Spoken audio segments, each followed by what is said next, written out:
Hey everybody, Tony Sandoval from Tony Sandoval Handyman Services, Omaha, Nebraska. It's been a day or two since I've done a little video for the YouTube channel here, and I thought what better way to get back into it than by reviewing another tool. This time it's not a Works tool though. This time it's a Craftsman tool. Um, Today it's the Craftsman brushless R&P V20 line oscillating multi-tool. Okay, like that.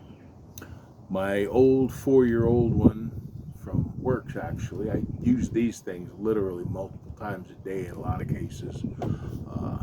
It finally got its workout done, and it was the older model that they had. So it did its duty, and I was satisfied for the price I paid for it, but time to get a new one. I'm looking for some improvements because I use the thing so often. So I figured, well, for the money and the ratings and the value, etc., and I'm already also invested in some of the batteries, I got me one of these. Okay, one of the big reasons I wanted something like this, honestly, was because of the no tool blade change. Okay, that was this right here. Plus it had to have good enough power and accuracy. So those are things I was looking for.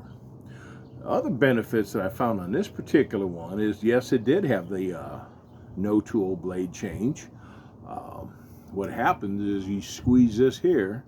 Let's see here, you pull this trigger, pull it in, and it separates back from where it locks in like that. So your blade goes on like that. Here, I'll show you. So here's a Diablo blade like that. Just stick that right in there, and it locks in, and just like that, you have a new blade on. And it stays. I mean, there's no real wiggle, no wobble. It's locked in firmly, no back and forth. I'm not losing that. I like that about that. Okay, it's got a nice light. Don't want to blind anybody, and it actually does show up where the blade's going to be. So that's nice that they got it aimed well. I've had tools where they put lights on them and the light don't even go where it belongs, which is funny, or it's not powerful enough to illuminate the area that it's pointing at. So this actually works. I give it credit for, yes, it does. The light is useful, does what it's supposed to do. Okay, big thing is that, again, the blade change. The old one, I had to have a hex key and turn the lock in here, pull this little bolt out, swap the blade, lock it back in every time I wanted to change. Well, a lot of times I'd have to change, especially if I'm doing something like windows, so, things like that, where I'm cutting, trim, notching something, cutting nails, screws, staples, whatever it is, and then I need to get a scraper on there. Because now we're getting rid of old gummed up caulk that's been there for 30 years and just hard as a rock, some of that old stuff, We got to get it up off of the storm window or things like that. It's just a mess. So you got to clean that up before you can put it back on. You got to go from this to that. You don't want to take all day about it and constant turning with the hex key and all that. So like here, I can just squeeze that, pop it out. Here's a scraper. It's actually a cutter. I like these blades here because they got a cutter on the push and the pull, and then it's got a scraper blade too. So same thing. Now I'm just replacing it, popping it in there, bang, just like that. Now I'm cutting or scraping. Scraping is a big thing. I do a lot of scraping with this thing because some of that stuff gets nasty. And then of course it doesn't work with some of the old tools that were based on got to pull the peg out, and put it in, because those are solid circles on the bottom. Whereas this, because you're sliding down, so you got to have a bottom notched out, and you got to have it notched out a full size. You can buy some of them where that notch is shorter, smaller, and it still won't fit on there. So I had to make sure I bought new blades that would fit on there. But once I had them, it was pretty good. It's worth getting them for the ease of just pop it in, pop it out, pop it back in. So I like that about it. This does have a lock, trigger lock. You can go either way. So like now it's locked. Can't pull the trigger. You can, in the middle, now you can pull the trigger. And then you can go the opposite direction. Now that's, to me, I learned was important, because if I pop that lock this way, I'm right-handed, okay? Every time I grab it, I'm knocking it off, and I'm not ready to do that yet. But if I pop the lock that way, going that way, now I'm not knocking it, you know, into action while I'm trying to change or something like that. So that worked out nicely. You can lock it either way. You can, now this trigger is a paddle, or full trigger, I should say, and it's you control all the speed through the trigger, not through a dial. My last one was a 1 through 6 speed dial, when the trigger was just basically on off. And you could lock it in position on off, and then whatever speed you had dialed up, that's the speed it operated at that whole time. And then you could still keep it running and just run the dial and make it faster or slower. Now this one, it only locks into speed. Well, you can run it and lock it in if you're doing a lot, but it only locks in at full speed.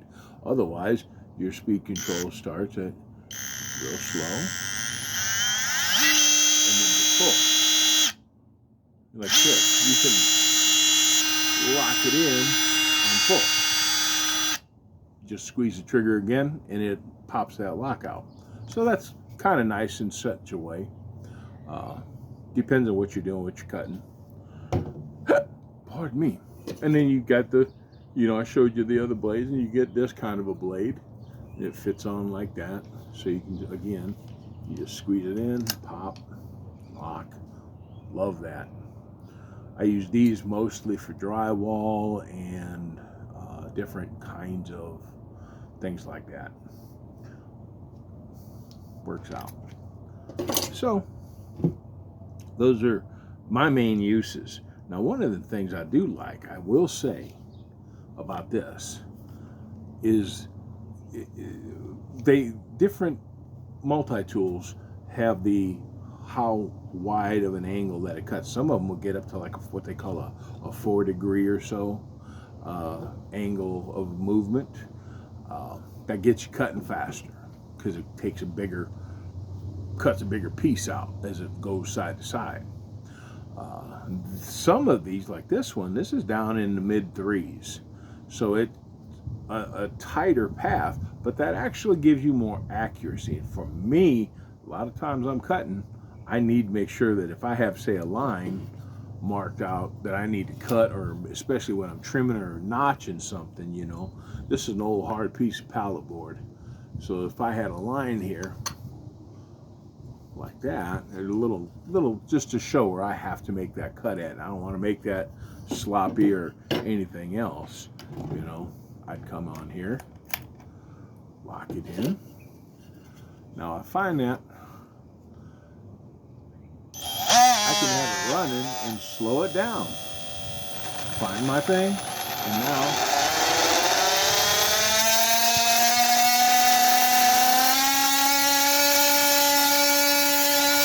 just like that. That's a straight cut in. See that? Now if I wanted to notch like this, a lot of times I have to come in and give it a little angle so that it meets in. And again, I can go like this.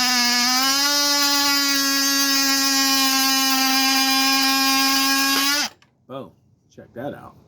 And that's a nice little notch made in there. Good time, good speed. It's not, you know, not the fastest one out there, not the slowest one either. So I have to say, guys, I'm calling this a C market, or targeted to people like handyman, technicians, installers, people who are usually on their own, buying their own tools, but they use it for professional purposes. You know, we don't have the same need as, say, a commercial B market, or even an industrial, an A market. We don't need the durability or run time necessarily that those two markets need, because they're using them with more intensity over a longer period of time. And a lot of times they need the greater durability, not because the tool needs to be more powerful or tougher. They need the durability because they get a lot of rookies they're training, and or swap off one person to another, and they take a beating. So they need to be more durable.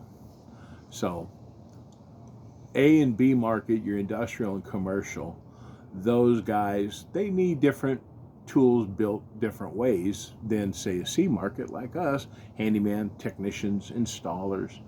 You know, we don't use our tools the same way. We don't have the same requirements. So this fits right in the R&P, Craftsman V20 R&P. And I think this worked well for what we do. And of course, it's also going to work well for, say, you know, your average homeowner, your serious, you know, high-end DIYer who wants to make sure they're getting stuff done and they don't want a sloppy cut or anything like that. And I'm telling you, this right here, this is a game changer, this little trigger, changing these blades out. I'll tell you right now, I just can't even tell you how much that means to me. So, y'all, here's this oscillating multi-tool from Craftsman, and I think it's pretty nice. It's pretty slick. And oh, by the way, it is running a 2 amp hour battery. Keeps it light.